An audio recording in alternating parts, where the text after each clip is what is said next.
no editing one. This one.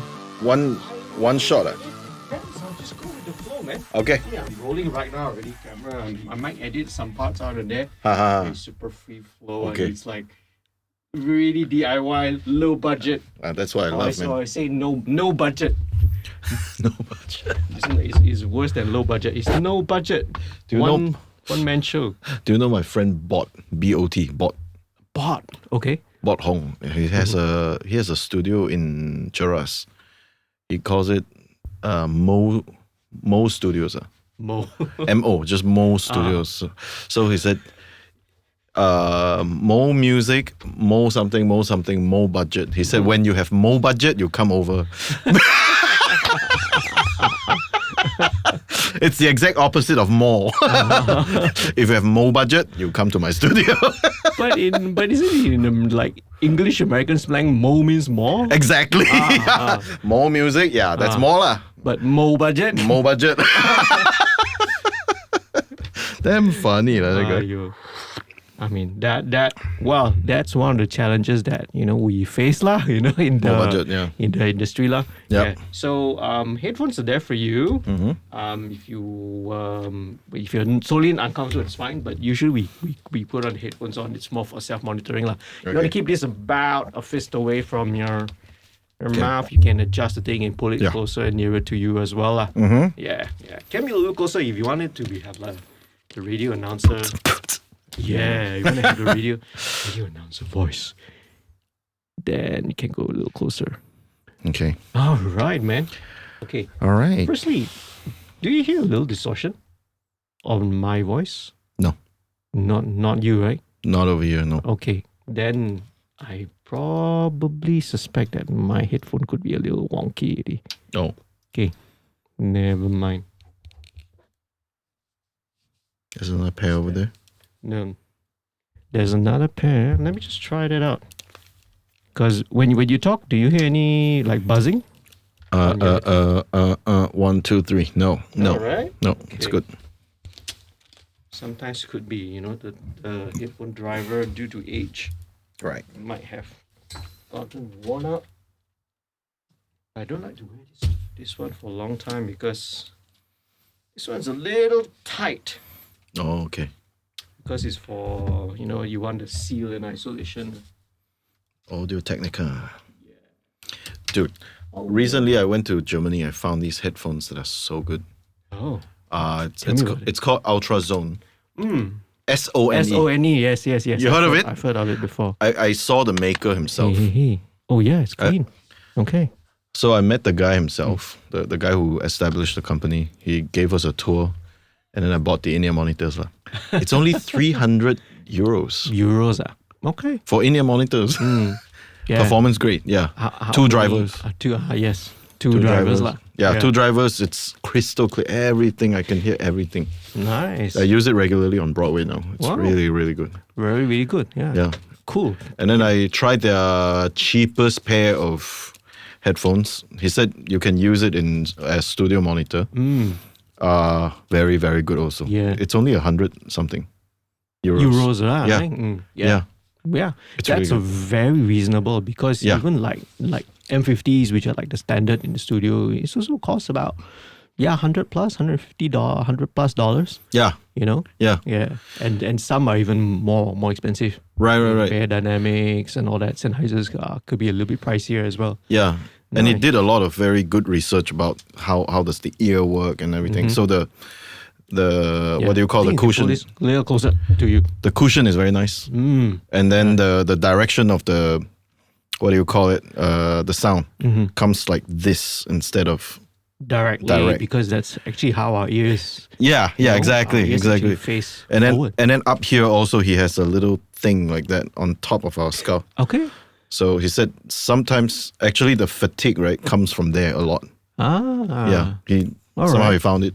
Okay. It's very, very comfortable to wear. Nice. Maybe you want to check it out. Okay. Never thought. No. I've heard of the brand. I've seen it, on online or websites and all that. But of course, I don't think there's any dealer here, lah. Yeah. Shout out to Ultrasound. Maybe if there's a dealer around here, I want to check it out. always good to have free stuff. Always Yeah. to be like, in the studio world to ask for free stuff and try. Right. I know we start off. I'm rolling already actually. Oh, exactly. Okay. We can start all this geeky Yeah. music. Sure, stuff why as well. not? Yeah. I've tried. There's a company called Stealth Sonics, Singapore company. Yeah. But they apparently do quite well over in the States as well, overseas market, and they sent me they have the basic 2-driver one, then the 5-driver one, the 7-driver one. Yeah. Those 5-7-driver, you are talking about few thousand, I think $1,000-$2,000, but surprisingly, I actually prefer the sound of the cheapest one. Seriously, So, yeah, exactly, yeah. It's actually very subjective. Yeah. Some people go crazy and but sometimes I just to me the cheapest one sounded the best. Yeah. Yeah, like the 2 drivers one, I could hear every single thing. So before that, I used another pair. It was very cheap, so I couldn't complain. But there were lots of things in the show that I couldn't really hear. For example, the guitars, I can kind of hear the harmony. That's all. Right. But when I started using this, I heard the guitarist warming up. He strummed a chord. I could hear every single scratch on the string. I couldn't believe it. It was incredible. Wow. Okay. Yeah. A lot of subtle things. Yeah. I love it. Very, very cool, man. Well, nice segue into a nice little geeky introduction. That's what we do. That's who we are. Indeed, man. That's right. Hey, thanks for doing this. Yeah, of course, man. Thanks for taking the time. I know you got a flight to catch tomorrow morning, and yeah, it's fine. And then, I really appreciate it, lah. Yeah, of course. Glad to be here. I tried to catch quite a lot of people over from the States and overseas seem to be flying back this year, actually. Oh, really? Which is, I guess, nice. Yeah. So I got to catch up with a few other people as well. Yeah, but yeah. I really appreciate you to that you take your time out of all this. Thanks, man. For this, man. Yeah, I always appreciate you. No, I've been meaning to do this. Yeah. Right. I think I asked you before, but always timing lah. And one of the main reasons that I do this little podcast of mine is to just document conversations with people who are behind the scenes. The musicians. Yeah. But you're not technically you're not really behind the scenes like you are up front as well. I'm both. Yeah, we both function like, Yeah. Either as, when we support people and all that, producers, engineers, people who are, in the business side of things. Yeah. So, it's cool to talk and listen to their stories, and especially this is very useful for anyone who's listening out there, especially if you're coming up, learning up to an aspiring musician or a music student or something like that to sort of know the path. Right. Yeah, right. This is the path. This is the way. Yeah. Not the only way, but yes. There are many ways. I know, yes, exactly. That's right. Sorry, I threw in some Disney reference. This is the way. Can't help it, right? Yeah. Why not? All right. Japanese green tea. Okay. Very cool. So maybe for a start, you can tell people a little bit about yourself. What's your who you are, what you do, what's your background like? Right. Yeah. Let's start from there. Okay. I'm Fung Chern Hwei. Hi, everyone. I'm originally from Kapong, KL. Your standard KL Gina boy lah. Went to Chonghua Independent High School and all that. So yeah, full bred Gina. I play the violin and I'm currently living in New York. It's my 20th year there now. Yeah, it's been a while. Incredible. And then, right, you're just being so humble, You just say that you play the violin, but, you've been involved in some very, very interesting projects, have been very involved in, I've had you on a couple of sessions on some of our projects as well, on some of Bob Shavit's stuff as well. That's actually where I actually first met you. True. Through actually it was through Jason, because I called Jason to get a bunch of musicians together. And AJ as well, right? Correct. Maybe. So within that mutual circle, Sure. So he came, and then So we did that session. I remember that was, gosh, that's like probably 2010, So Sounds about right. Yeah, it's about that time. Because Yeah. I knew that particular song project was around that time, I think. Mm. Yeah, 09, 10. Yeah, because that when it came out on that particular album of ours was 2011. So it's got to be around Okay, 2010 lah. Sounds about right. Yeah. It's a long time ago. So man. yeah. And then you've also played on for one of my clients that I work with, one of the artists that I produce. Her name is Salihah Farid. That's right. That's right. Sally Yeah. for short. Yeah. I'm still doing some stuff for her. Oh, nice. Yeah. Nice. And she loves the cello because she loves things that sound a bit dark. Yeah. And it's like, hey, maybe for this one song, we need something a little bit more lighter. Yeah, So yeah. let's get a violin instead of a cello. Otherwise, it's always cello. Right. So do inject something into that lah. Okay. Yeah. Cool. Yeah, but how about musically wise, growing up in Kapong, in KL? Yeah. Were you from a musical background? How about your family? My parents loved music. They met in a community choir. That's how it all started. So music has always been in the house and around us. And my sister studied piano. My parents sang, of course. And then my father used to listen to a lot of classical LPs. That was before cassette tapes became a thing, I guess. It's a transitional period, I guess. And he would play a lot of, standard or popular classical music, like, Johann Strauss and stuff like that, or more serious stuff like Beethoven. Yeah. Tchaikovsky, all that stuff. So I would sit on his lap and listen to all these things, and then I spotted the sound of the violin. I didn't know what it was, so I said I like that sound. Yeah. And I wanted to play the violin. So that's how it all started. Right, yeah. Yeah. So how old were you when you picked that up? I'm sure I was definitely less than 5 years old. Oh, right, yeah. Maybe 4 or something like that. Right, yeah. Or maybe even younger, who knows. I remember I waited for a long time before I could actually learn the violin. Mm-hmm. That was when I was 7, almost 8. Yeah. Yeah. So I guess obviously it would be formal lessons and formal training as well. Did you can you maybe describe that route? Yeah. Well, here in Malaysia, I don't know what formal training is because everybody takes private lessons. So. Yeah, like ABRSM. Yeah. There's no such thing as a music program in the school, right? So we all learn it privately as a hobby. Obviously, I was treating it more than a hobby. Yeah. I think since the beginning, I thought that was what I was going to do. Yeah, it was a very strange thing. Nobody pushed me, and I thought that's what I wanted to do. Yeah. So yeah, I took violin lessons, and I also, when I was at home, I would just play the violin like a toy, instead of my mother waiting there with a cane, nothing like that. Wow. Yeah. Well, of course, sometimes I would throw tantrums when I'm tired or not in the mood, but yeah. Kids being kids. Yeah, exactly. A child is a child. Yeah. What can you do? Yeah. But that's just normal, I guess.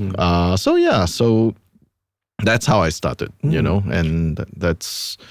I think I got minimum pressure from my parents. Wow, Yeah. that's very cool to have that sort of that to drive in you from such an early age to already know, this is gonna be what you're gonna be doing. Yeah. That's very cool. I mean, look, for me, I think for most people, even after we finish SPM or something, we still have no idea what we want to do. Right. Yes. Yeah. But did that sort of influence or direct your life in such a way that because you sort of had that drive ready to know what you want, to be. How did it affect, let's say going to the early years, the developing years, being your teenage years and all that. Yeah. Yeah. That's This is a very interesting question. Yeah. I never thought of that. Actually. This is your therapy session. Hi, Dr. Wong. Get on the couch. First hour free. Well, let me see. Yeah, that drive actually did help me go through some stuff, because I went to this really tough high school, secondary school. You mentioned Chern Hwei Independent High yes, School. Yeah. They have the toughest math. Very famous, yeah. Very, very notorious for that. I went from primary 6 and I skipped to their Form 1, right? It was really a huge leap. And then the maths were like alien language to me. I could not comprehend at all, even though my primary school teacher did prep us a little bit about algebra and stuff like that towards the end of the year, but I had no idea what was going on. I was suffering seriously. Yeah, I think getting a 0 was not that abnormal during that time. Yeah, but I try not to, of course. But through all these, I had this idea in my mind. I was going to play music one day. So if I can pass the subjects at least, I should be okay. With that, I thought, I gave myself less pressure. And of course, my parents knew full well what I wanted to do. And they're not the kind of parents, tiger parents, they're not like that. Yeah. So they said, we'd rather you become a good human being more than just a very good student. Right. Yeah, so they value that more than anything else. So that helped also lah. But I think the drive to play music was what kept me going. Yeah. Because otherwise, if I didn't know what I wanted to do one day, that could be very devastating. Yeah. Our youth, when we're young, that's when our personality, our mind, our brain, our prefrontal cortex doesn't develop until we're like 25. Yeah, sure. If you imagine if you did not have that and you had all, especially if we were young, we have energy or nowhere to channel it, it could go in, some dark places, or even maybe some not so positive, not so healthy areas, you see. It could, yeah. So I imagine that, but that's so awesome that, your parents played a very supportive role. Yeah. That's so non-typical for Asian parents, right? Yeah. Atypical, yeah. So atypical. It was always like, you gotta go out and become your doctor, your lawyer, your engineer. Yeah. For some reason, they value art to that point, because I guess because my father used to be, he still is actually a very good painter. Yeah. He gave up his full scholarship to study fine arts to support his family. And then later us, So I think he wanted to fulfill our dreams for us, if we wanted to do art or music, he fully supports that. That was really my mother cool. as well. Yeah. Yeah. So, I know you mentioned there's no formal, but then what about tertiary education? So after, let's say you finish at Chern Hwei, then you moved on to university, or? After Chern Hwei, actually I left Chern Hwei at Form 5. I didn't do Form 6. So I did SPM, and then I spent almost a year, not really a year. Yeah, almost a year. Only taking lessons, practicing by myself. Right. Playing freelance gigs and stuff like that. At that point, I already started subbing, in Orchestra Sinfonia Kebangsaan, NSO, National Symphony. Right. and also playing wedding gigs and stuff like that. So I knew, earning money is not a huge problem playing music, but it never occurred to me that I wanted to further my studies because my sister was already in Shanghai Conservatory, and I knew that my parents were not doing fantastically with their financial situation. So I thought, okay, let's not think about that. I'll just keep taking lessons here and then see what happens. But then I realized I was kind of lost because there was no direction for me. Practicing without a goal is dangerous because you don't know what's next. You're just blindly practicing, you know what I mean? So I think my parents talked to me and asked me, why don't you look at some local choices? So that's when I looked at UPM, the music department, and sure enough, I applied for it, and I went with it, which was a very good experience actually. Even though it's a local institution, people may think little about our local institution, but you do have things to learn if you want to learn. And all my lecturers, they're also supportive, and I learn a lot from them. So that's a really good experience, and I met AJ there. Correct. Yes, exactly. How old are you? I'm 42 this year. I just turned 42. Right? So AJ is 46. He's 2 years older than me. So I'm in between you guys lah. Yeah. So but I know AJ. he's in the business. Yeah. He's actually a business major. Yes. And he spends all his time playing music. His business was music. Exactly. Shout out to you, AJ, bro. Yeah. So, but during that time, this has got to be around what year? Late 90s, right? 99. Yeah, 99 slash 2000, something like that. It's gotta be around that. Yeah, around that. Because we formed the band in the end of 2000, like early January 2001. Oh, I remember that time. Yeah. I remember him playing us the tape or whatever that you guys recorded. I was like, oh, this is cool, man. This is great. Yeah. Oh, it's shitty demo tapes and rough mixes. You listen back to it now, it's so cringe. It's like, well, we all have to start somewhere, and it sounded really good for a first time, Yeah. But it's so cool that we have that in common. So UPM, and then you finished UPM in 2000 and when did you graduate from there? 2002 lah. I think is it 202 or 203? Sorry. And then I stayed here for a year freelancing. Yeah. Again, I thought I was stopping there. I thought I would just do this. And then my teacher Kjell Arne Jørgensen, he was the concertmaster of MPO.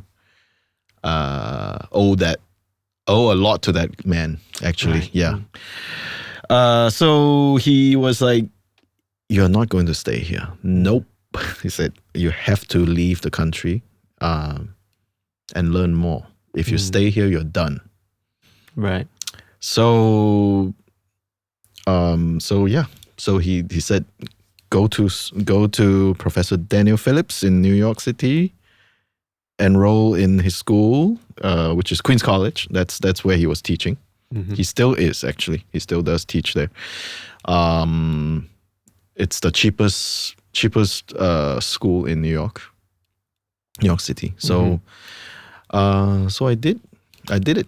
Yeah. So I talked to my parents. They said, actually, we can afford it. We can afford it. It's going to be slightly tight, but we can afford it. So I went for it, and then I also got a local scholarship by some sheer luck, and I'm lucky to get helped by someone. Yeah. But luck is only it's a part, but it's only one part of it, You have definitely throughout the years put in so much of the work, and you just cannot deny, right? The sheer talent is there, Yeah, I think maybe you're so modest when you're so I think humble. it's not just the talent. I think it's when people see that you want something so badly. When you're driving, when you have that drive, that people feel like, okay, I can take a chance and help this guy, Yeah. That's awesome. Yeah, man. yeah. So, well, was it a big sort of a culture shock and a musical shift? I mean, it's understatement. Was it a big one, moving over all the way to from Kapong to New York? Yeah, it's very interesting because on one hand, of course that was a completely new environment, but at the same time, I was so ready to go. Yeah. Because I knew all the things that I read in the CD liner notes and books and magazines are going to become real in front of me, especially the people. So I was ready to go check out all the stuff and learn whatever I can. And so once I got there, I went to shows, I went to concerts like crazy. So I think the adapting to it wasn't too bad because, in terms of language, I have no problem. And all I need to do is navigate through the city. And of course, the culture there is slightly different. And we have seen a lot of Hollywood movies, so so that helped. That helps. That actually helped a lot. And hey, it's New York, walking here, not different from Kapong. Kapong we also, ghetto on the street, right? Right, exactly. So actually, when you're in Kapong, nobody cares how you dress up, and in New York, it's exactly the same. You can just be yourself. I feel quite free there. Yes. Very, very, very cool, man. And here we are. 20 years later. Right? 20 plus years later. Of course, we sort of reconnected there when we dropped there. We went there in 2012. That was a very, very cool trip, Oh man, that was fun. And meeting you along with Roseanne and also Nick Chu as well during that time. Yeah. That was really, really cool. Yeah. And then here we are, and then post-pandemic and all that. So maybe can I cycle back? If there was one point where you figured out that you're not just doing it for fun and passion. Where you sort of knew that this was, I'm doing this for real. Was there any moment of realization where it oh wow, it's dawned upon you now that I am really doing what I have dreamt to do and set out to do? Was there a moment like that? I think that moment it's a very gradual process because partly because I always wanted to do that. So I knew that wasn't going to be a dream. It's something that I have to work Make towards. A reality. Yeah. And when it becomes more and more real, bit by bit, I just felt like, okay, I'm settling in now gradually. Instead of suddenly I play a really huge concert and it hits me, I'm actually doing this, it wasn't that magical for me. It was it just happened gradually, and for me it wasn't really a shock or something that dawned on me all of a sudden. I think that's quite healthy also. So it was a gradual process lah. Yes, it wasn't like like you're thrown in and then suddenly you're a child prodigy and then no such thing. That's movie stuff like not too many of those people. Not too many. There are some, but there are some. Rare, and of course I definitely was not a child prodigy. I was talented, yes, but not a child prodigy for sure. Man. But I mean but I do have moments that I feel like, okay, this is not so bad. What I wanted to do, okay, this is not so bad. Okay, I played a concert in Carnegie Hall. Okay, that's all right. Yeah, this is doable. I see. There are moments like that. That's really cool. Yeah, I feel you, man. I mean, sometimes there will be still sometimes where. We recently played a big show in Axiata after a long time, so that was because it's been a couple of years since we played any like major shows. So that was also a moment where, I like pinch myself. It's like, hey, wait a minute, hang on. We're very lucky to be doing what we're doing, Yeah.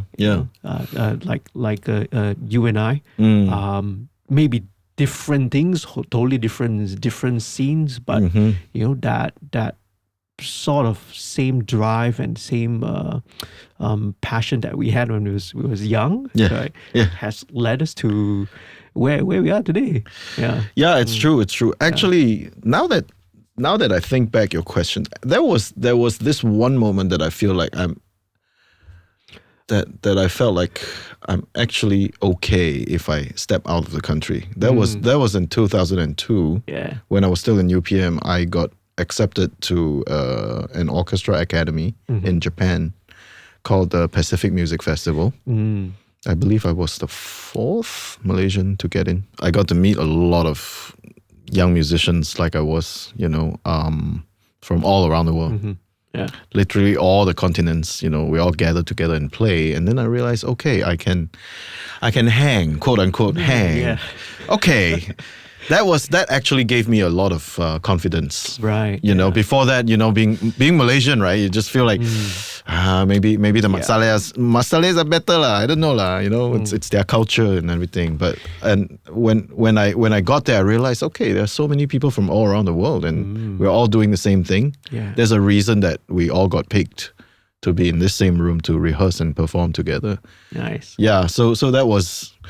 I guess that was that kind of moment that I feel like, okay, it was validation. I feel like, right? Okay, I'm actually doing this. Yeah.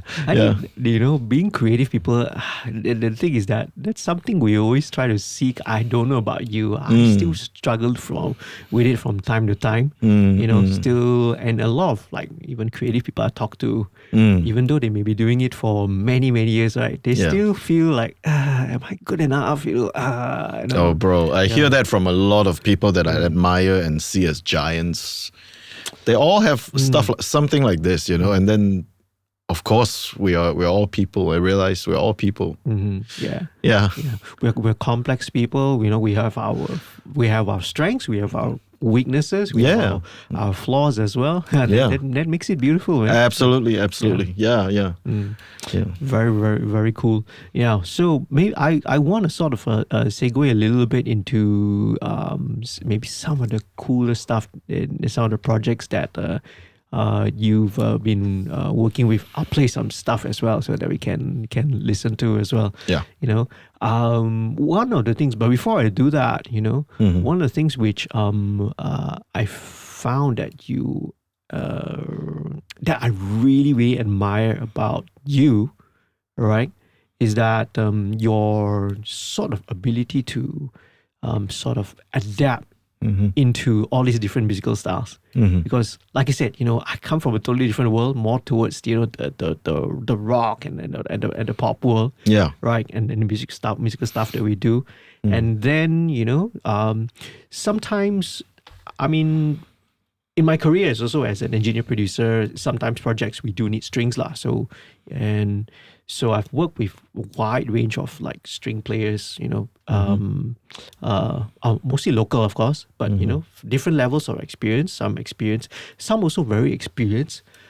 But surprisingly, sometimes even those with like the highest qualification, I won't say where, but you can guess lah, already playing in orchestra one. When it came to the more mainstream, like contemporary pop sessions, sometimes they didn't do really well. In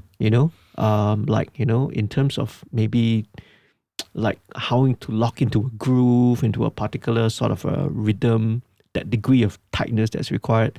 Sometimes, it's like, but this one, wow, we got to pay very expensive, for each other. But they don't seem to be able to. Is that something that's real with, let's say, classical musicians, session players, especially? Yeah, I mean, that's quite understandable because when you spend all your time playing one kind of music, you were trained. Pause here for a while. Let me check and see why did the thing stop. Oh, okay. I see any. I see. Any okay, can. Yeah. So yeah, back to where is there sometimes difficulty, let's say for different musicians, even though we have supposedly very experienced for classical musicians to adapt to more of studio work. Yeah, I think it's quite understandable.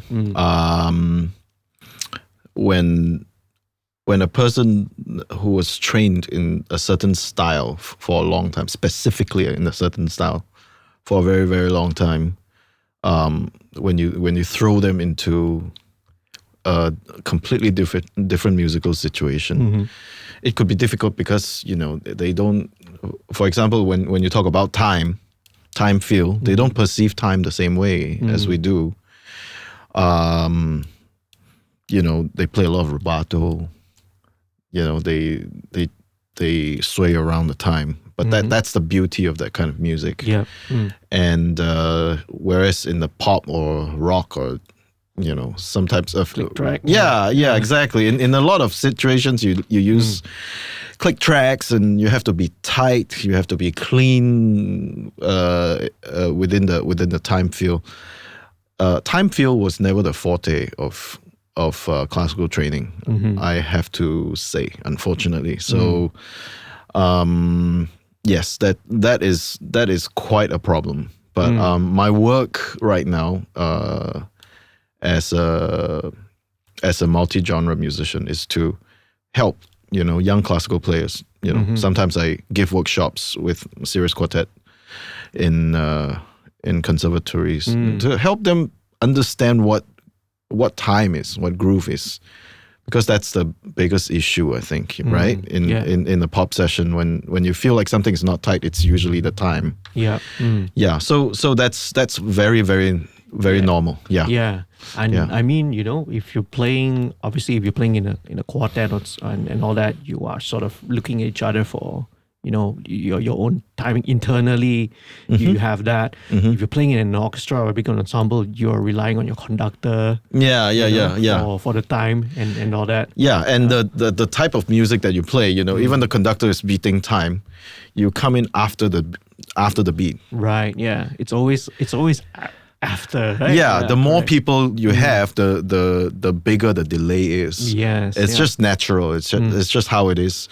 And for people, for first timers who listen to clicks, that could be a challenge because it's a completely different way of perceiving time. And you can almost say that you have to ignore everyone else but follow the click more than playing in the ensemble. Yeah, because in the classical context, playing in the ensemble means you have to listen to each other, and then you adapt to the collective time. Yeah.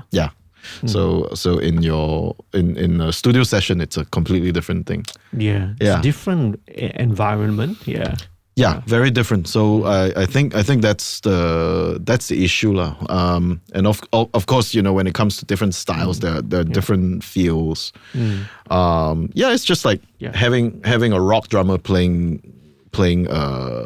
swing. Yeah, it could be a challenge if he never played it before. Yeah, so it's the same thing. Yeah. How did you personally sort of work your way and adapted to what you do now? I consciously made the decision to work on it because I feel like I believe in the functionality of music. I never thought that music is only classical music. So a lot of people, when they say, "Oh, let's play some music," they would just pull out sheet music and play some chamber music. Mozart, Haydn. Yeah. That's fine, but there's so much more there's so much more in music than just that, and I realized that since I was young because I used to listen to a lot of pop music as well. And I feel like there's beauty and there's value in that kind of music, and every kind of music has its reason to exist, and we should not belittle them. And for me, as a musician, I'm not calling myself a classical musician. I call myself a musician. So if I want to call myself a musician, I need to try to understand as much as I can, the things that are out there today, at least the things that are popular today. That's so important to me. Right. Yeah. Yeah. So I consciously had to work on it. I was just like any other classical players. In the beginning, I was so behind the beat. I always have to consciously think about it when I want to play on the beat. Right. Yeah. Yeah. So a conscious effort to do it, Yeah. You have to take a proactive. It's a proactive. Very much thing that you have to do. Very much so. Yeah. If I settle for one style, I probably wouldn't be sitting here talking to you right now. I mean, yeah, and it applies. I think reverse as well. I think it's so important for any musician, whatever instrument you are, to just listen to other forms or other styles of music. Absolutely. Yeah. Guitarists, hey, listen to classical. There's so many important. Incredible things that you can learn and you can pick up from there. Absolutely. Learn jazz, learn swing, learn bossa nova, learn Latin music. Yeah.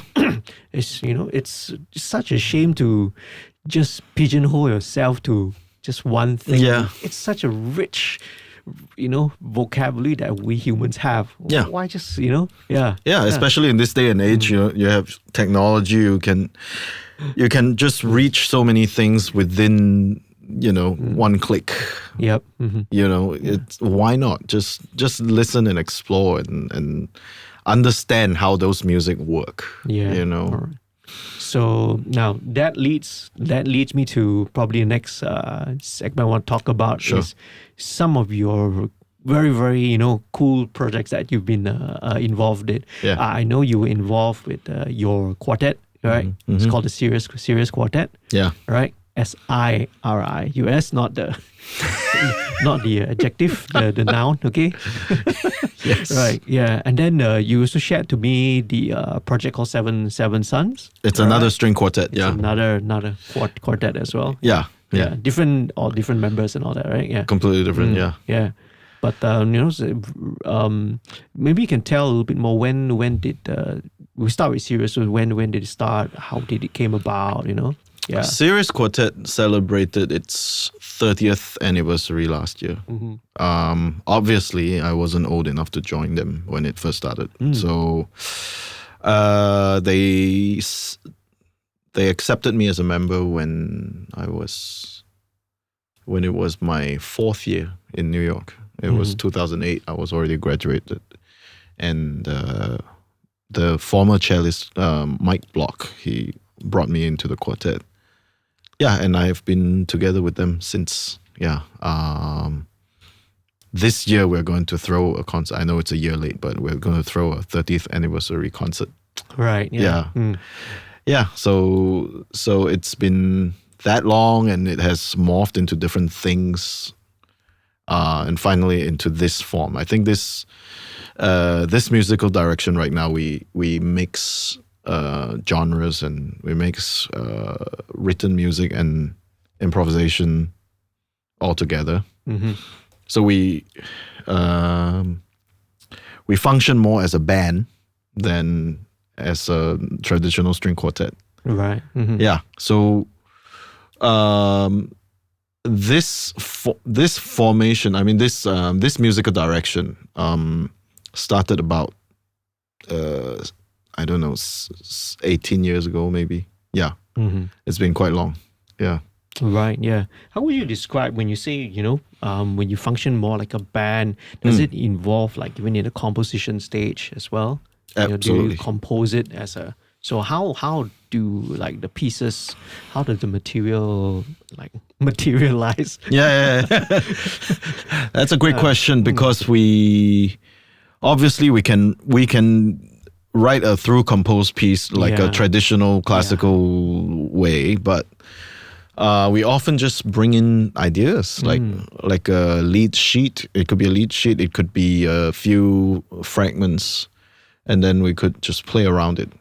But most of the time we have one specific composer bringing in something, and then we'll help the composer. We'll help each other to shape the pieces. So Interesting. all of us are composers. We seldom play other people's music unless we get paid very good money. Yeah. And that's our forte. So we love doing that. We just keep coming up with new music, and then we workshop the music, so to speak. I brought in a lead sheet before, and we ended up using the lead sheet just like that. Nice. Yeah. Just based on that, and then because obviously in the quartet there's 4 of you, then does everyone just take off, based on that lead sheet and just move in whatever direction that you feel? Yeah. If we write a full score, we would leave empty spaces for ourselves to improvise. Right. And then more often than not, people couldn't tell when we were improvising. Maybe because we're not a jazz band in a traditional context. We have no drums and bass, so it's harder for people to spot exactly where we exited the improv section or solo section. Yeah, which is a fun thing for us actually. Yeah. Yeah. Okay. Yeah. Does that just extend to the performances, or do like whenever you do your recordings, right? When you put things down the record, but during the performances, do you improve? Those are improvisational as well. We go even wild during performances, right? Yeah. So that's why I said we function more like a band, right? Yeah. Because as soon as we get on stage, we're just having fun and just jamming. Yeah. When you see people having fun, you want to have even more fun, Yeah. So we feed off of the energy in the room. Right. Yeah. Yeah. But there must be such, there is so important. It's even more important to have such a good chemistry anyway, because on the one hand, you also don't want to go way wild over to one side, right? Or do you do that? Well, we do sometimes, and then if it gets out of context, we'll just have a good talk after the show. Oh, okay. And make sure we don't do that anymore. Right. But in general, yeah, we can go quite far out. Yeah. Oh, yeah. That's interesting. I mean, that you guys are, don't, like, say, you are not limiting yourself, putting like self-imposed boundaries. Is there anything like that within the group? We try not to, but playing in context is so important. The music, you have to be aware of the musical context. It doesn't mean that the style have to be exactly the same, but it has to come from a certain point. So the departure point is the style of the music that is already written. Okay. So if you come from there, if you keep that in mind, it should not be a problem. Right. Yeah. Yeah. Even if it goes somewhere quite far, somehow you know how to come back. Right. Yeah. Yeah. In the end, the root, the general chain, or the story, or the narrative that you're trying to tell is the same, lah. Yeah. Yeah. That's important. Yeah. I get what you mean. Yeah. I sort of see what I'm trying to envision how that would work, lah. Yeah. Do other pieces develop around a certain theme? Is there some you said a lead sheet? Is there a particular theme or motif or? Yeah. Definitely. There's a theme. There's even some sort of an orchestration worked out. But of course we workshopped it. We workshopped it in the rehearsals. So we know who is playing what in general. So the cello, most probably the cello is going to play the bass line, second violin probably playing the rhythm, stuff like that. Yeah. Yeah. So there's definitely a general notion of, what the theme is and of course the key center and everything. It's all there. It's all there. It's just that we just don't write out every single note. Yeah. Awesome. Yeah. Yeah. So that gives us a lot of freedom to develop the piece on the spot. Yeah. And that's very, very cool. Right. I want to take a quick listen to one of the projects that I did hear about it during the pandemic. It's a pandemic project. Yes. And that's the other project that I mentioned just now, Seven Sons. Yes, Right. yes. So while I cue this up, you Mm-hmm. want to tell, it's a very cool sort of a transcription of Dillinger Escape Plan. Yeah. Yeah, which is when I first heard that band back like in 2005 or 6. That was how long ago I first heard them. It was like, wait, it's crazy the level of your band. You see all the rhythms like machine gun with that. Yeah. Yeah. Well, so we want to talk about how did that crazy idea come about? It wasn't our fault. It was Ben Weinman's fault. It was his fault. The leader, the founder of Dillinger Escape Plan. Because he knows us, and we worked with the band before. We worked with them in their last album. It's called Dissociation. And it was the first time they used live strings in their album. And that was my first gig in Seven Sons. They accepted me as an actual member that day. We got into the studio with Ben listening to us. Yeah, so that's how we started working together. Ben noticed us because I was not in the band yet during that time, but Seven Sons played a transcription of 43% burned. Yeah, from Calculating Infinity. So a lot of the Dillinger fans, they went ape shit. They're like, whoa, what is this? So when Seven Sons shared the video, the rehearsal video of the piece, saying, hey, we're playing in so and so club tonight, Ben Weinman actually wrote to our leader and founder, Earl Manine. He's a metal violinist. He said, hey, can we come tonight? And then he said, what? Of course. Wow. So that's how they started knowing each other. And so later Dissociation was the actual thing that we worked together, and then we played their very last show. Yeah. The very last song of the very last show. Which is called Dissociation as well.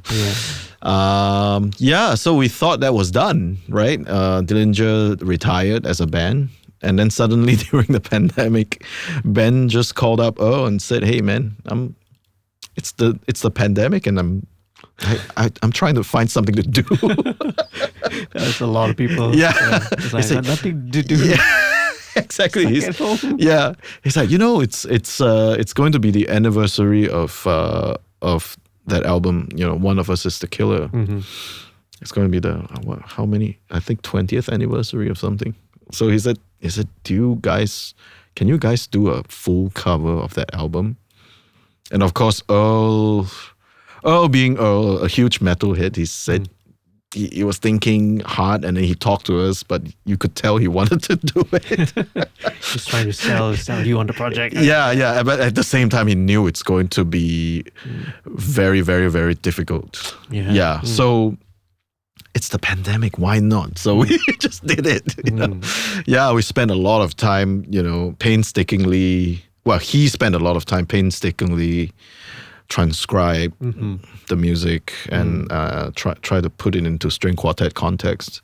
And I helped with 3.5 tracks actually. Yeah. Because the half track was co-written with Earl. So it all turned out very well in the end. Thank goodness. And last year it was out. Yeah. On the Silent Pendulum label. Yep. That was very cool. I heard it as well. And then recently you just shared it with me also. So it's cool to revisit it again. Yeah. Good. How was the? Let's talk about because production is also one of the things I cover. Of course. How was the transcription? Transcribing is.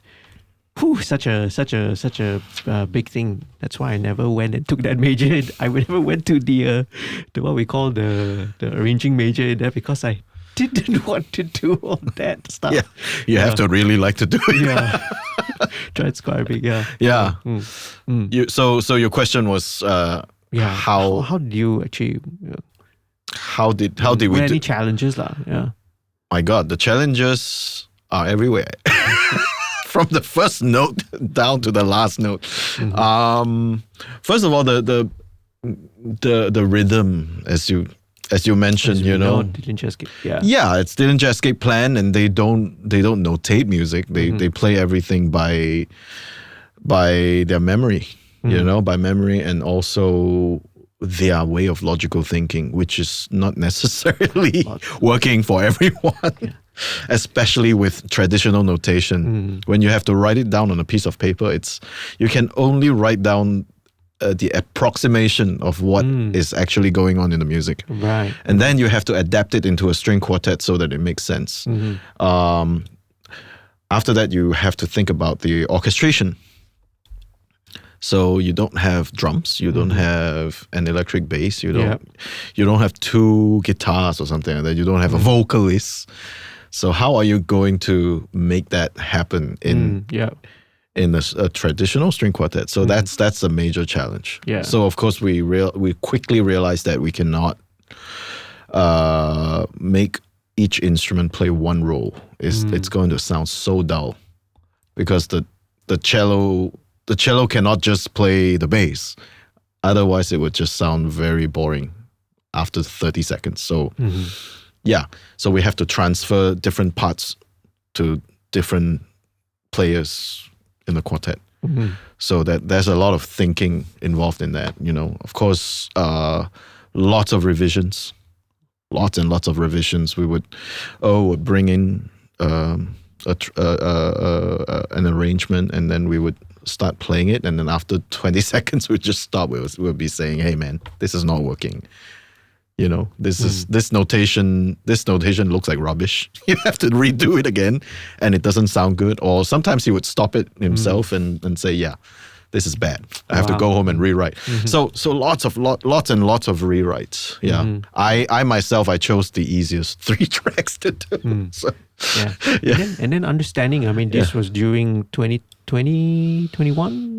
We started in 2020 for sure. Yeah, and then sort of understanding maybe what some of the limitations of getting together in groups. Then how was the recording, and how did you all rehearse then? Yeah.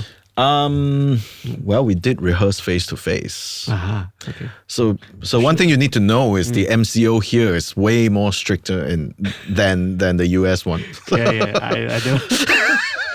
So because they value their freedom as more than anything else. So the subway is still running. Even if I don't take the subway, I could just ride a bike out, and it's not a problem. Nobody's gonna give me a summons, So I got summons because I ran through a red light when I was riding the bicycle, but it was not because I got out of my house. Yeah, exactly. Hey, go out and it's fine. Yeah, exactly. So we would just rehearse in a specific place, one of their apartments. Yeah. So we would go there and rehearse. And in the beginning, we would wear masks, and then after a while, we realized, we're not sick. It's fine. Things would get laxed after a while. But that's how it all. That's how we worked. The entire time, and then we would go tracking in the backroom studio in New Jersey, which is owned by one of Dillinger Escape Plan's guitarists, right? Kevin Antrishan. Yeah, I see. Yeah, yeah. So Kevin would record us. He knows some of the songs. Of course, he wasn't in a band during that time, right? But he played some of the songs, so he knew what it sounds like. Yeah, it's easier for him to do that. This must have been quite helpful, because you'll be able to sort of bounce off. It gets he would be able to give you a feedback on. Yeah, sometimes with the tracks that he knows. Yeah, for sure. But he's also keeping it very professional at the same time. He would, being an engineer, sometimes you want to stay away from hands off. Yeah. Until we ask him something, So we appreciate that about Kevin. If you want him to say something, he will. Otherwise, he would just chill. Yeah. Right. Okay. Yeah. It's cool. It's a really cool production. Right. Yeah. Then and now the album is out. Yeah. Which I just want to play maybe a quick track. A couple of 1 or 2 minutes of this track. Is there any particular one? The one that pops up. Whenever I click the link, it always pops up Understanding Decay. That's our favorite. Okay. Yeah. So well, by default, I think it pops out that one lah. Let's do it. I'll just play that. Yep.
Some harmonics there, isn't it? By accident. By accident.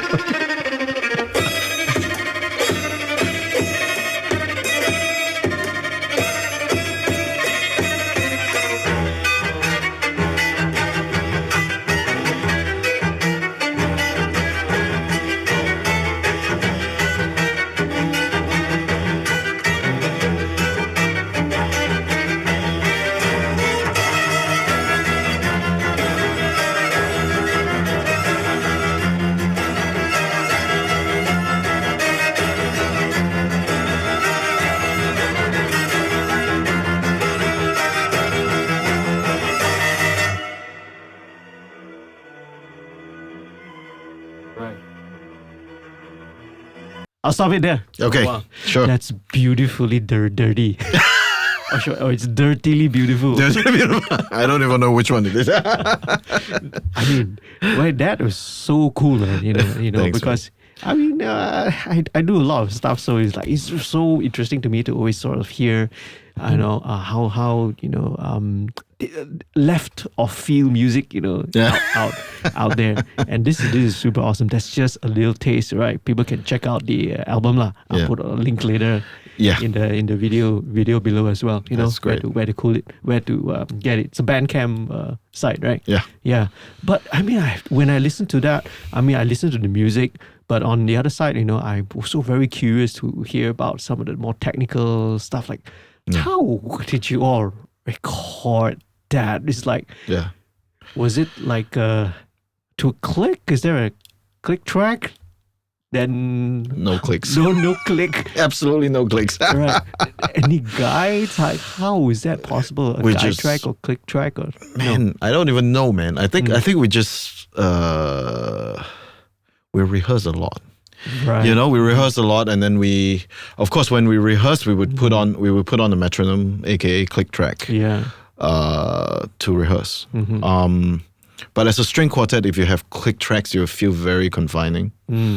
So what we wanted to do is to be able to keep time and keep grooving until we can keep time with the groove. Yeah. You know what I mean? And that's when it grooves, right? Yeah.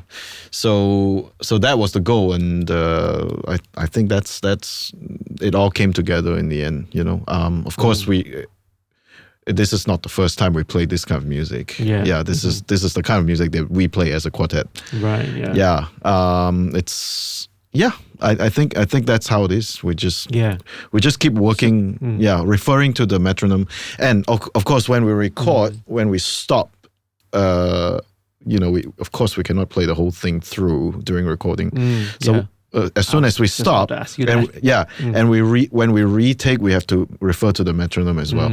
Just to make sure that we keep the same tempo. Right. And then we would listen back and see if the moment when we stopped the take, is it slower than before? Yeah. It's usually slower. It's never faster. Sure. Yeah. That is such a challenge. Okay, so it's not done in one take, but you do punch in during sections lah. Yeah. We do have to do that. It's just too tough. I don't think we can perform this all the tracks in one concert. Right. Yeah. First of all, it's very tiring. We would injure ourselves. And also, it's just musically too difficult, too dense for us. Yeah. Right. Yeah. I imagine it's such a physical. It's a physical thing, you know. All the songs are very physically much demanding. We are always in pain after playing a few minutes. The wrists and elbows. Is it? Oh yeah. There's a lot of physical problems if you interview all of us. Whether they want to share or not, it's another matter. But yeah, we all have our injuries or pain that we have to go through. Yeah, I see what you mean, because you know I see the challenges which you describe. Like sometimes the thing doesn't. Let's say it's an odd meter, but even the odd meter, like say whatever way you try and subdivide or so, sometimes it doesn't fit into. Let's say it's a 7/13, for example, right? Yeah. But sometimes it's not exactly 7/13 also, right? You know, it's like 7 and then maybe. Sometimes you have to half, 7 1/4. Exactly. Sometimes you just have to agak lah. You know what I mean? You just have to listen. Yeah, you have to listen to the original track and then get the feel more than believing completely. Right. You know, in the notation. Yeah. Yeah, because that's not the notation is definitely not the quote unquote Bible for us. Definitely not. It's a reference. Yeah. And I mean, one of the goals of this project, so you wanted to stay true to the performance of the original. Very much, right? Yeah. So you know, I can imagine some is like if it's something that's done, recorded or original is played with feel, you know, like that lah, you know. It's really possible to try and fit it in perfectly into, you know, some into notation, like into the exact number of bars, the exact number of measures. It's like I understand. Yeah. Now I see it. Yeah. And man, I play viola in this quartet. Actually, I don't play violin. Right. Yeah. So it's even more technically demanding for me to more work for a viola player. The bow is heavier. Right. You know, you play the violin, so you know. The bow is heavier. On a viola bow is definitely heavier than a violin bow. So when I have to do all these fast stuff, actually in the beginning when you listen to the intro, that was me. That was the viola. So it's really, really fast. Right, yeah. Because the intro, I think the first 20 seconds, it's only viola and violin. Yeah. That's it. Yeah. The cello comes in like 20 seconds in. Yeah. So I mean, I keep getting this remark from my bandmates. Hey, you're slow. Oh, man. You're slow. I'm like, okay. To the point that when I'm not slow, they say I'm slow. Okay, But yeah, man. Yeah, because come to think of it, because when that part was played on the guitar, I mean, guitarist just has got the wrist Yes. move. You've got your whole Oh my goodness. Yeah, you are totally right. the Yes. whole set of muscles and everything and Exactly. ligaments to Exactly. use compared to, Yeah. If anyone would understand, you would understand. Okay, yeah. Yes. Now, You know I think both of it. instruments. Oh well. I just know the violin lah. Okay. Oh, please. No way. Yeah. There's no way. I pick up one now, it'll sound like a dying duck. How long ago were you playing the violin? Oh, that is not about me. I actually played it like between when I was like between the ages of like 12 to about 17 for about 4 or 5 years. Okay. Yeah. That's a good amount of time. For formal lessons and everything. Yeah. I actually classical background before moving on to more pop and contemporary stuff. So you understand the journey, yes. I understand, man. Yeah, I understand. And for me, it helps in recording sessions and Of production. course, yeah. And working and also writing as well. Of course. Helps as well. Yeah, But that's one cool project. I want to listen to one more. Okay. The other one that you also shared with me. Yeah. Henry Reloaded. This is the one that has that was nominated for the Juno. No. Which That one is that? called, I think, Calibrating Friction. All right. Okay. Let's go back to the chat. Yeah. The name is Harry Haralabos. Oh, okay. There we go. There you go. There we go, yeah. All right. Yeah. Let's listen to a little bit of it's a long track, so I'll just listen to a couple of it. This one is super interesting because this one includes the whole band as well. Yeah. Yeah. Very cool. Yeah. Let's play this. Calibrating Fiction. And play.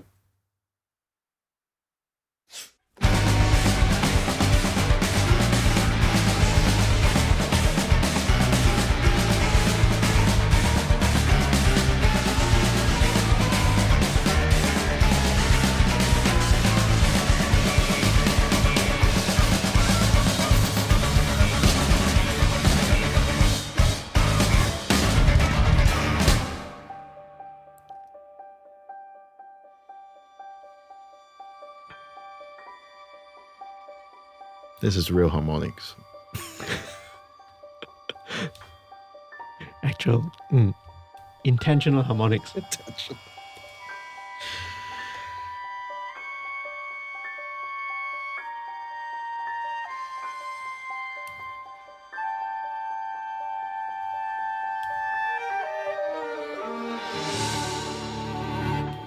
And that's you. Yeah. Yeah.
Very, very cool.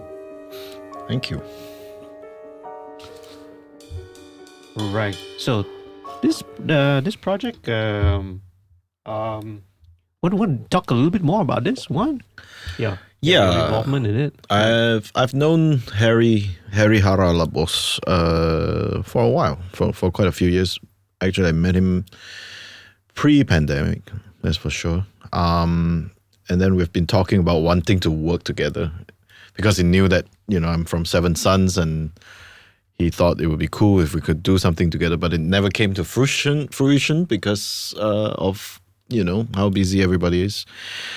And then during the pandemic, halfway during the pandemic, he suddenly called me up and said, "Hey man, I'm thinking of asking you to, record for me for this progressive metal chamber music album that I'm doing." It's pieces that he wrote through the years. He got commissioned to compose because he's a prog metal guitarist, but at the same time, he's also a very well-trained classical composer, as you could hear from the track. So he got a lot of commissions to write for different types of ensembles. And they all involve some sort of string trio or string quartet, Yeah. And then because of budget constraints, he asked me to play all of the violin and viola parts. So if you hear a violin and a viola in there, it's both me. Right. So, Yeah. I thought, okay, this is finally the chance to work with Harry. Why not? Let's just do it. It's the pandemic. I want to do something. We went into the studio and tracked for 2 days. Yeah. Right. Yeah. Yeah. Rode the bicycle with violin and viola. Yeah. Right. Nice. Yeah. So to contrast with, obviously with Seven Sons, Yeah. Dillinger Escape, that sort of project, Yeah. came, how that genesis was different. This one sort of, the genesis of this project, how it was birthed was a more conventional way. It was something that it was composed, it was written out, everything by Harry, right? Yes. Yeah. So it's everything like orchestration wise, orchestrated run was also everything. Everything was by him. They were also already performed by real players, Right. by ensembles because they were commissions. I see. So yeah, he knew full well that it's going to work. Right. The only thing is that how are you going to get a guy who had never played those pieces to get into a studio and lay everything down in 2 days? That's where the challenge is. Right. So, as free as I was during the pandemic, there's no way I could meticulously learn every single note Yeah. because I'm playing 3 different parts: Yeah. first, second violin, and viola. So that's I have that challenge more than the other players in the album because they all only had to play one track. Yeah. So yeah, but I always love a little challenge in my life, especially during the pandemic. Why not? So that was fun. That was really fun for me to do. Yeah. And you mentioned also to that this album is nominated for a Juno Award, right? Yeah. Juno Award. That's Canadian. Canadian Grammy. Yeah. It's a Canadian version. Yeah. Oh, so well. Congrats, eh? Thanks. Yeah, we're proud of it. Yeah. Thanks. Yeah. I'm very excited. Yeah. It's a nomination. That means the Junos itself is later this year, or Yeah. I think it's happening soon. Okay. I guess. All Yeah. right. Yeah. So acceptance speech time, and then Yeah. That's mention. Thank Chern Hwei for playing all that. yeah. I'd be happy enough Yeah. that it got nominated. Yeah. But it's a cool project. I mean, again, I really thank you for introducing and sharing this stuff, man. Because Pleasure. I always want to try and listen to things which are pushing the boundaries a little bit. Yeah. I think a little bit sian already, boring. Just working on the same stuff all the time. It's always interesting to listen to all this stuff. But that's a long list of musicians in there, man. I can hear a full band, 8-string guitar, winds, Yeah. and everything you recorded, your parts was in two days. Yeah. I recorded all my parts in 2 days. Ooh, right, it was taxing and very lonely as well because him and the producer Adam Petrovsky, they were sitting in the control room and I was sitting in there in complete silence when they were talking. So I'll just wait for the verdict. Is it pass? Are they passing the take? Are they passing the take? Okay, let's do it again. It was a really, really nice experience. So Cool. Yeah. So it's more of a sideman session thing, but it was definitely cool music to cool music. And then, when the album came out, when I look at the list of musicians, they're all people that I really respect and admire, including Javier, the guitarist from Animals as Leaders. Right, yeah. I would never thought that I could be on the same album, even though we didn't play together. And right, yeah. It's still very cool, yeah. This one got click or no click? This one definitely got clicks. Yeah. I thought, this one definitely got clicks. I don't know how many days I need if there's no clicks. Yeah. But such a, interesting, such a cool project to have worked on, man. Yeah. I'll link all this down in the video so people can check it out, can go and buy the albums as well. Yeah, thanks. It's only, I saw like $7.99 or $8, or is it 15? 15. Yeah, 15 if you buy, Yeah, which is actually considering nowadays, because 20 years ago it was still 15 ringgit for $15 for an album. Yeah. So now, Yeah. I it's a bit of a sort of a tangent, but more on maybe a little bit. I want to touch a little bit into sort of like how do like the classical musicians like make a living in New York? Of course, that's always been something I wonder. I know that if you're like with an orchestra or something, you get paid a salary. Yeah. And there may be some bonuses or stuff like that, but basically there's a salary if you are, but being a freelancer. Yeah. Yeah, and I noticed as well that a lot of them sell their music on Bandcamp. Yeah. Is that something that's, very normal, typical for, let's say, the newer generation of classical musicians, composers, sell their music there? Yeah, for composers for musicians in general, not just classical musicians, actually more non-classical musicians than anything else. They would go on Bandcamp to do this because they get most of their revenues. People can stream their music on it. Yeah. They can also sell their hard copies, CDs, vinyls. They can sell their T-shirts. Right. Yeah. All kinds of stuff. The reason being that the traditional recording industry is crumbling right now. I'm sure you know that, and no label is going to sign a band. Maybe one or two, and that's it. The rest of the time you sit in your own bedroom and record yourself and put out an album. Yeah, and the streaming platforms, like the big ones like Spotify, they're not helping at all because the money is so thin. Yeah. Every play of a complete track is less than 1 cent. Yeah, it's a fraction of a cent. It's a fraction of a cent. Yeah, it's not something that you can rely on to make a living. So we have to think of other ways to do this. Yeah.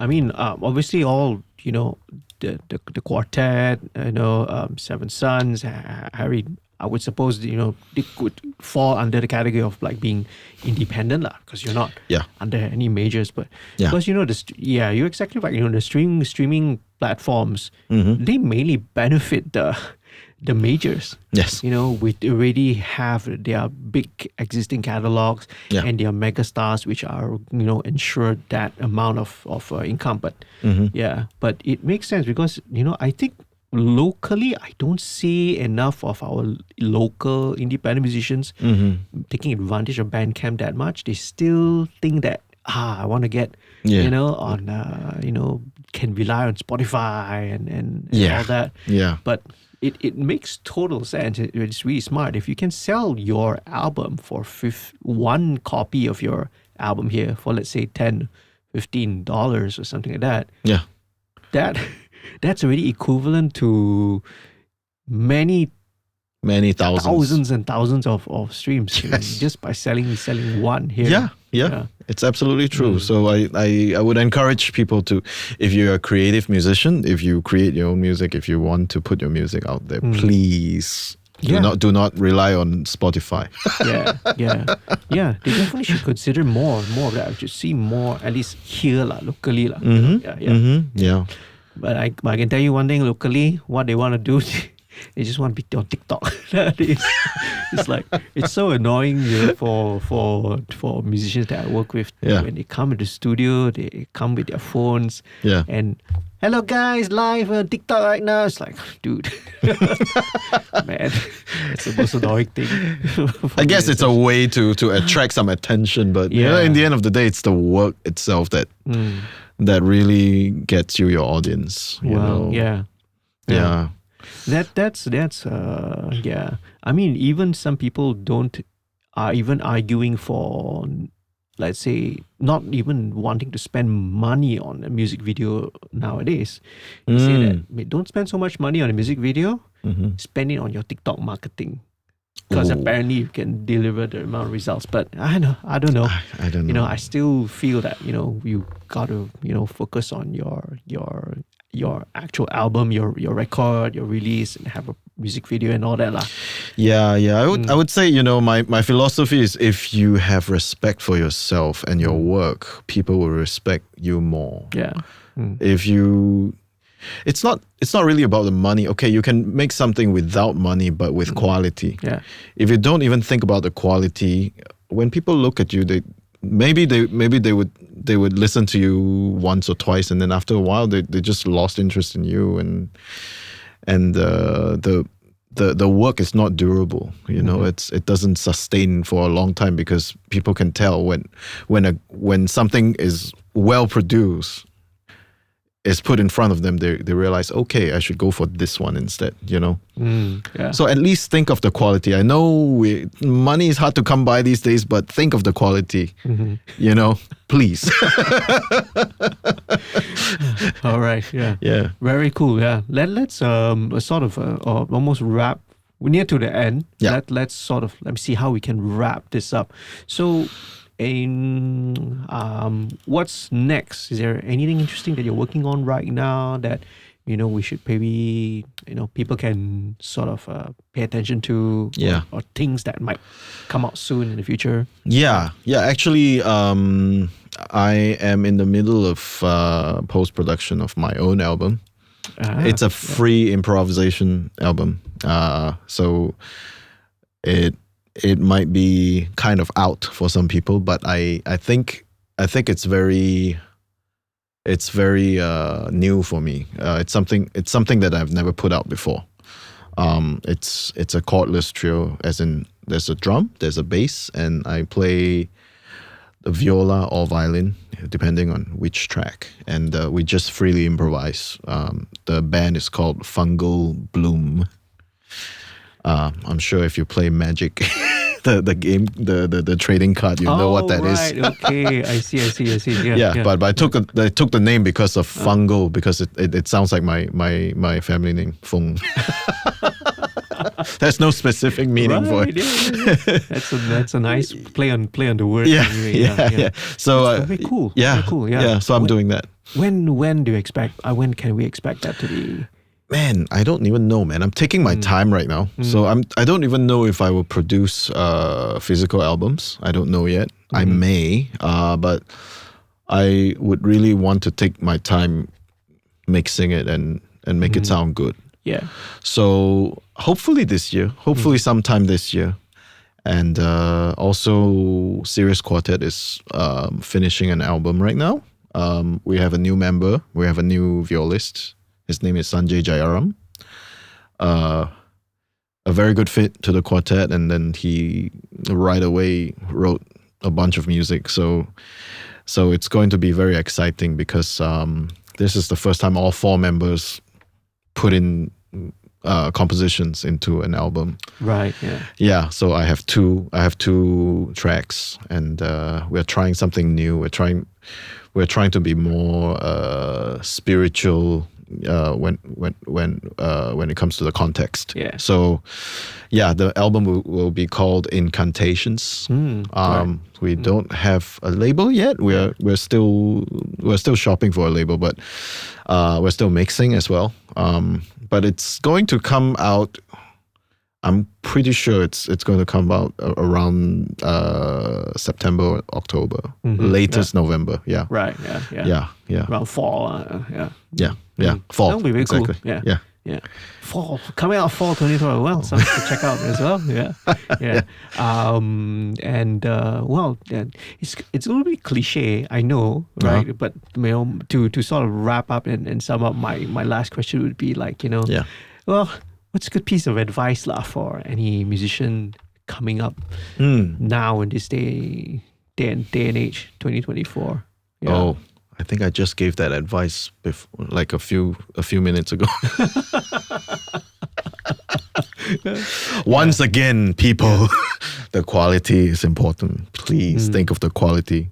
Right. And I think we have to keep our integrity, musical integrity, and just keep upgrading yourself. Keep checking what is out there and what has been done before. Don't just imitate, but please, try to come up with something that is very personal to yourself. Using the stuff that you learn from, by listening to other people. Yeah. Those are your nutrition, but that's not the be all and end all. It's just the Lego bricks that you built a toy house. Yeah. Yeah, I think that's what I have to say. All right. Yeah. Well, I appreciate all those wise words. I mean, the stories, the lessons. Somebody out there is going to listen to this, right? I hope so. Maybe my 3 or 4 audiences out there. Hi, Mom. Hi. The mom's not watching. Right? Yeah. And then that shows us that that's a sign to rap already. That's right. Yeah. Really appreciate it. Hopefully, again, the lessons are there to document. So hopefully anyone who listens to this is like, hey, this is the kind of a pathway something that I can emulate, something that whoever it may be, right? He or she can aspire and sort of emulate, Yeah. Right. Yeah. I appreciate you, man. I just totally respect you and admire you for what you do out there. You too, man. You too. No, man. We're just back here in Malaysia, just doing little small fry stuff. Whatever little thing helps, man. Whatever little thing helps. We just one sec cari makan only here. Yeah.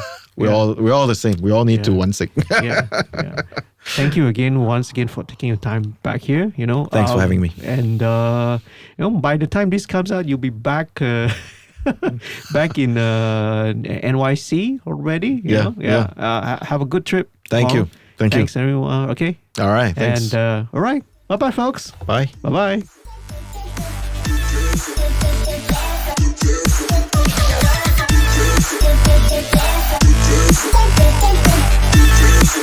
Yeah.